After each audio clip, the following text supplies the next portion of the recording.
This is the last race of the season. Coming off of a qualifying ban, it's my time to bounce back.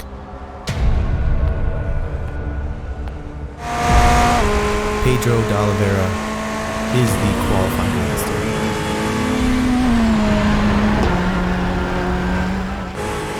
I need to do absolutely everything I can if I even want to have a chance of qualifying in front of him. I'll be starting P2 almost half a second slower.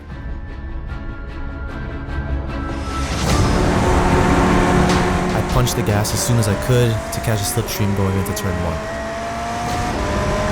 Green flag in the air, we're racing at Road America! I needed to do something different, so I decided to go for the undercut for the first set of pit stops. I needed to be fast on this outlap to beat him. Pedro stopped longer than Bryce Rodriguez by over a second. I managed to pass him, but that didn't last for long. But has Bryce shown his hand too early?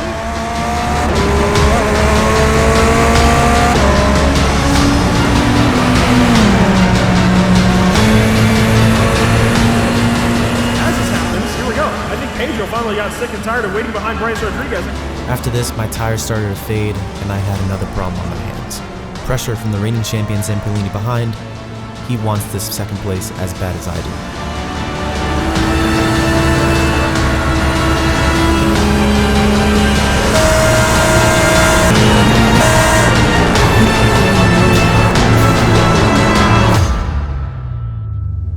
Fortunately, I didn't hit the wall. When I looked up to see if the track was clear, this was the last thing that I expected to see.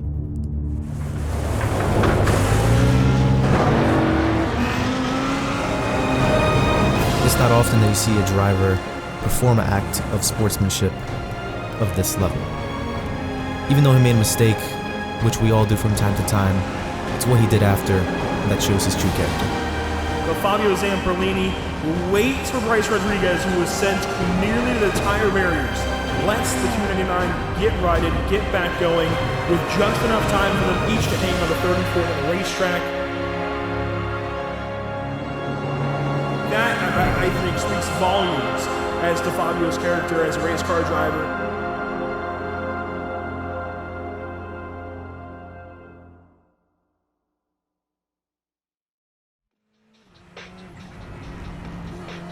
Hey, what's up guys, Bryce here, and we're back at it again for another video. And in this video we have the finale of the North American Racing League. This is Road America, last race of the season, starting in second place. So this is going to be a really fun race. Only able to put it on second place, coming off of a qualifying ban, as you know, from the last race, and not getting a good result in Hungary due to crashing on the first lap. This is really, you know, kind of my chance to bounce back, like I said in the beginning. So the start was going to be super crucial. We have Pedro on pole position as usual, and we try to get as good a start as we can, and we're just going to hop right into the slipstream, and we're just trying to pull away from everyone behind and kind of just have a clean race from here, approaching the first corner, and as well as the first corner at the time of recording this video, approaching the holiday season. So not going to be as many videos through this week, but hopefully after that the grind is really going to start. So really appreciate all the support. Hope everyone is enjoying their holiday. So here we go, first lap, just trying to stay with Pedro here, and this race was honestly just a really fun race. It was kind of a little bit I wouldn't say tense, but I could say I just had a little bit of pressure on me, just because coming off of 2 bad races, not any fault of my own. Well, the first one was my fault, and then the second one started from the back. So but yeah, I really was surprised by my pace in this race. I kind of surprised myself. I did a lot of practicing, but I really didn't think I would be, you know, P2. There's so many quick guys in here. It's really, you really need to be on your A game. So following Pedro still on this first lap, the lap time is quite long, so just trying to do everything we can to just stay with him and stay in the slipstream, because if he pulls away, it's pretty much over, because he is the championship leader. And I think even if he came in last, he would have won, because I'm in second place in the standings right now, and I'm behind him by a long margin. So it was pretty much me keeping the second place, but obviously if I have the chance to win this race, I'm going to do everything I can to win this race. Driving the Ferrari, I love the Ferrari. At first I wasn't really a fan of it, but I think for certain tracks it's not so great. But for a track like this, it's really just an awesome car. Sounds great, looks good, and who wouldn't want to drive a Ferrari GT3? The next season, season 3, is going to be starting in February, I think, late February in the next year. So in between that, I'm not sure what I'm going to be racing, but I'll figure that out and you'll see it on my channel. So we're still not finished with this first lap yet.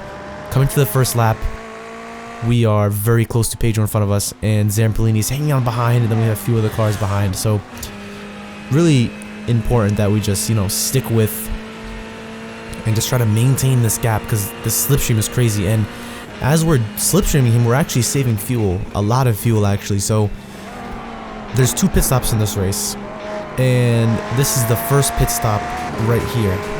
About 20 minutes has passed, and we're diving into the pits for pit stop number 1. Now keep in mind that we did save a lot of fuel, so this pit stop is going to be a lot slower, or not slower, faster than his, because we saved fuel. So we come out of the pits, and we went for the undercut. This is really the lap where we need to push, but we get a little unlucky there because a car just popped right in front of us. But fortunately, William Coffey was nice enough to let us by on the straight here. He knew that it was just going to slow him down and myself down if we had a little battle, so he lets me go here, slipstream a little bit, which I didn't really know if I lost too much time, but here we go. He jumps into the pits. There he is on the straight, and we pass him, and now we're in the lead of this race. Just like that, from the pit stop, we are in the lead of this race, but the race is not over yet. We have another pit stop, and we have half hour left, so it is a long race. 20 minutes left in this race, and Pedro is right behind us. He has not fallen back. He's actually caught up to us, and I haven't really been able to pull away. And this is where he's super close, and he's gonna go for a move here a few laps before the pit window opens. He's been saving a lot of fuel behind me, so I didn't really fight this too much. I kind of just, as you can see, I just let him have the position because I was trying to play the long game. Looking back at this, I should have kept track position, but my thinking in the time of this race, I remember I let him pass so I could try to save fuel so that we could beat him in the pit stop again, because again, it's a 2 pit stop race. If he nails both pit stops, he's gonna pass me regardless. So going into the pits here, we tried to save a bit of fuel for about 10 minutes there, but he was behind me since that first pit stop, so he ended up saving more fuel. And knowing Pedro from the start of the season, he is like the pit stop master. He is so quick in the pits. He is just able to get in and out extremely fast. So we do the best we could here. First pit stop, we were faster by a second, but the roles were reversed, like I said, because he was able to save fuel more than I was. Coming out the pits here, we went for the undercut, but you can see he is gone. He is absolutely gone. He's already at turn 1, and you can see him in the distance there. That little black dot is his car. We come out 6 seconds behind him, which is absolutely insane. But here we go. Last lap of the race, we weren't able to really do anything with Pedro. He just pulled away super quick. But now on the last lap of the race, we have pressure from the reigning champion Fabio Zamperlini behind us. I didn't want to lose his position, and he wanted this position really bad, so we're just doing everything we can to keep him behind us. I really didn't think that he would be able to pass us in this last lap, just because of the nature of the track. It is very fast, but at this stage of the lap, it's hard to pass. The best passing opportunity is down into turn 3 and into turn 2, but he wasn't, I was able to defend through there. And also this last corner here that we're about to approach, a few corners before the last corner, is a great passing opportunity. And I just had a funny feeling that he was going to get a really good run and just fully send it, which he did. You can just see how close he is on this back straight here. There he is, just ridiculously fast to his back sector here. I knew he was close enough to get that slipstream. You can see him in the virtual mirror in the car there. We moved to the middle of the track, my favorite defending position, kind of in the middle to make him guess where to go. He brakes late and just a little tap from behind, and that sends us into the gravel. Fortunately, we didn't hit the wall, but the sportsmanship is there. It's not often that you see a driver do something like that, and I don't think there's much else to be said about that. Great driver, and honestly, I was not really upset at all. I wasn't even upset to begin with, but big respect to what he did there, because I don't think anyone really would do that ever in a race like this one. So respect to him.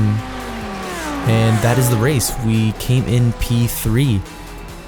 Matthew Dench was unfortunately able to pass us in that little incident there.